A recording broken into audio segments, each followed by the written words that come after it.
नेकपा माओवादी केन्द्रका अध्यक्ष पुष्पकमल दाहाल प्रचण्डले माओवादीको जनतासँग माओवादी तराई मधेस जागरण अभियान राष्ट्रिय अभियान बनेको बताउनु भएको छ।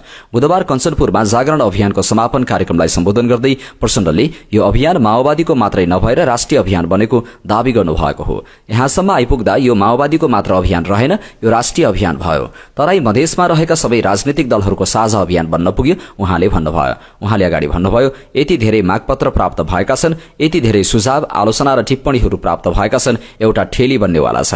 हामी ठेली बनाउनेवाला पनि छौं। तराई मधेसका विकासका समस्या, चुनौती र समाधान कसरी हुन्छ भन्ने बारेमा राष्ट्रिय सहमति र समझदारी बन्ने स्थिति तयार भएको उहाँको भनाइ छ। साँच्चै यो अभियानले अभूतपूर्व राष्ट्रिय एकताको आधार तयार पारेको छ, एउटा नयाँ आर्थिक क्रान्तिको आधार तयार पारेको छ। एकअर्काको विश्वास, नेतृत्व र जनता बीचमा अन्तर सम्बन्धको सुदृढीकरण र नयाँ आयाम थपेको छ उहाँले भन्नुभयो। उहाँले अगाडि भन्नुभयो, हामीले साँच्चै एउटा ऊर्जा प्राप्त गरेका छौं। हामी जनतासँगै बस्यौं, जनतासँगै खायौं, शहीद बेपत्ता परिवारसँगै बस्यौं, उनीहरूसँगै खायौं, रोयौं, हाँस्यौं। यो सबै क्रियाकलाप जसरी गर्यौं त्यसले भावनात्मक नयाँ सूत्रको विकास पनि भयो भन्ने विश्वास लिएका छौं।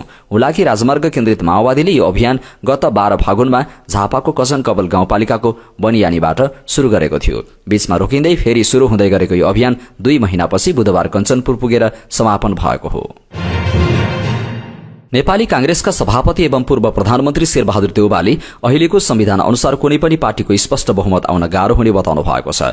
बुधबार नेपाली कांग्रेस काठमाडौँ क्षेत्र नम्बर 9 द्वारा आयोजित क्षेत्रीय कार्य समिति र स्थानीय जनप्रतिनिधिबीच अन्तर्क्रिया कार्यक्रममा उहाँले भन्नुभयो, समावेशी संविधान छ, हाम्रो पार्टी समावेशी छ, महिला, मधेसी, दलित, जनजाति सबैलाई समेट्ने समावेशी व्यवस्था राम्रो छ, यसलाई छाड्नु हुँदैन। सबैको सक्रियताले नेपाली कांग्रेस ठूलो पार्टी भएको र अझै ठूलो बनाउन सबै लाग्नुपर्नेमा जोड़ दिनुभयो। उपप्रधान तथा शहरी विकास मन्त्री प्रकाशमान सिंहले बोलेर भन्दा पनि कामले नतिजा देखिनुपर्ने बताउनु भएको छ। केदारनाथ मन्दिर महायज्ञ मूल समारोह समितिले आयोजना गरेको श्रीमद् भागवत सप्ताह तण्डुलाचल श्रृंगारिक आरती महायज्ञ धार्मिक अनुष्ठानको बुधबार उद्घाटन गर्दै उहाँले काम नतिजामुखी हुनुपर्नेमा जोड़ दिनुभयो। जनताले विश्वास काम गरेपछि मात्रै गर्ने हुन्। उहाँले भन्नुभयो, अब बोलेर होइन कामबाट उपलब्धि देखिनु पर्यो, तब मात्र जनताले विश्वास गर्छन्। पूर्वाधार निर्माणका क्रममा तीनै तहका सरकारमा प्रतिनिधित्व गर्ने जनप्रतिनिधिहरूमा समन्वय सहकारी गरेर अगाडि बढ्न सुझाव दिनुभयो। उहाँले सरकार बजेट बनाउने समयमा रहेकाले आगामी बजेटमा यहाँको विकास निर्माणको लागि आवश्यकता र प्राथमिकताका आधारमा सम्बोधन गर्ने बताउनुभयो। धार्मिक एवं ऐतिहासिक स्थलका रूपमा रहेको केदारनाथको पहिचान संरक्षण गर्दै शिवधामका रूपमा स्थापित गर्न महायज्ञ आयोजना गरिएको केदारनाथ मन्दिर महायज्ञ मूल आयोजक समितिका संयोजक दिलीप प्रताप खाँडले बताउनुभयो। केदारनाथ मन्दिर महायज्ञ मूल समारोह समितिको आयोजना र वालिङ नगरपालिकाको सह आयोजनामा बुधबारदेखि शुरू भएको महायज्ञ यही वैशाख 23 गतेसम्म सञ्चालन हुनेछ। जनता समाजवादी पार्टी जसपा नेपालकी केन्द्रीय नेत्री डाक्टर बबी सिंह यादवले पिस्तोल पड्काउँदै नाचिरहेको भिडियो भाइरल भएको छ। बुधबार रातिदेखि फेसबुकमा भाइरल भइरहेको सो भिडियोमा नेत्री यादवले पिस्तोल पड्काएको समेत स्पष्ट देखिन्छ। उक्त भिडियो कहाँ कहिले खिचिएको हो भन्ने स्पष्ट भने भइसकेको छैन। सप्तरीको बोदे वर्षाई नगरपालिका 5 की यादव जसपा नेपालका उपाध्यक्ष समेत रहेका राष्ट्रिय सभा सदस्य मृगेन्द्र सिंह यादवकी छोरी हुन्।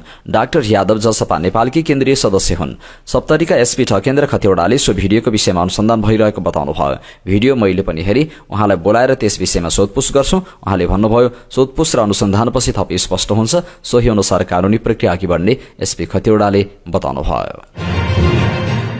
नेकपा एकीकृत समाजवादीले सरकार समक्ष राजनीतिक, आर्थिक, सामाजिक लगायतका क्षेत्रमा सुधारको विषय समेटेर मागपत्र पेश गरेको छ। अध्यक्ष माधव कुमार नेपाल सहितका नेताले बालुवाटारमा प्रधानमन्त्री केपी ओलीलाई भेटेर मागपत्र बुझाएका हुन्। नेकपा यसले सुशासन र रोजगारी, समाजवादको तयारीको नारासहित कृषि, उद्योग, शिक्षा, स्वास्थ्य, पर्यटन, सूचना प्रविधि, पूर्वाधार, सुशासन, विदेश नीति, संविधानको पुनरावलोकनका लागि विभिन्न सुझाव दिएको छ। नेकपा यसले मुलुकको राष्ट्रिय एजेण्डा बनाउन सरकारले रोजगारी र सुशासनका लागि राष्ट्रिय सम्मेलन आयोजना गर्नुपर्ने प्रस्ताव अघि सारेको छ। सम्मेलनमा सबै राजनीतिक पार्टीहरूले गणतन्त्रको अभ्यासमा रहेका कमी तथा कमजोरीको आत्मसमीक्षा गर्दै आगामी 10 वर्षमा कृषि, उद्योग लगायत उत्पादनका क्षेत्रहरूको विकास, शिक्षा, स्वास्थ्य लगायत सामाजिक क्षेत्रको विकास र भ्रष्टाचार ढिलासुस्ती रहित पारदर्शी राजनीतिक, न्यायिक तथा प्रशासनिक व्यवस्थाका लागि आफ्ना योजनाहरू पेश गर्नेछन्। त्यसले राजनीतिलाई जनताको दैनिक जीवन र राष्ट्रको दीर्घकालीन भविष्यमा केन्द्रित गर्नेछ मागपत्रमा भनिएको छ। पटक पटक एउटै बाटो हिँडेर नयाँ गन्तव्यमा पुगिँदैन भन्ने स्वयंसिद्ध तथ्यलाई राजनीतिक इतिहासले धेरै पटक पुष्टि गरेको उक्त पार्टीले ठहर गरेको छ। लोकतान्त्रिक गणतन्त्रमा मुलुक पुगिसकेको पनि आर्थिक जीवन र प्रणालीको हिसाबले पुरानै बाटो पछ्याइरहेकाले धेरै कुरा गुमाएको चिन्ता व्यक्त गरिएको छ। बालुवाटारमा मागपत्र लिएर नेपालसहित वरिष्ठ नेता प्रवेश हमाल, वरिष्ठ उपाध्यक्ष राजेन्द्र पाण्डे, उपाध्यक्षहरू प्रकाश ज्वाला, डाक्टर गंगालाल तुलाधर, भानुभक्त जोशी, महासचिव घनश्याम भूषाल लगायत पुग्नु भएको थियो। प्रधानमन्त्री ओलीले आगामी नीति तथा कार्यक्रम र बजेटमा माग र सुझावलाई समेट्ने प्रतिबद्धता जनाउनुभयो।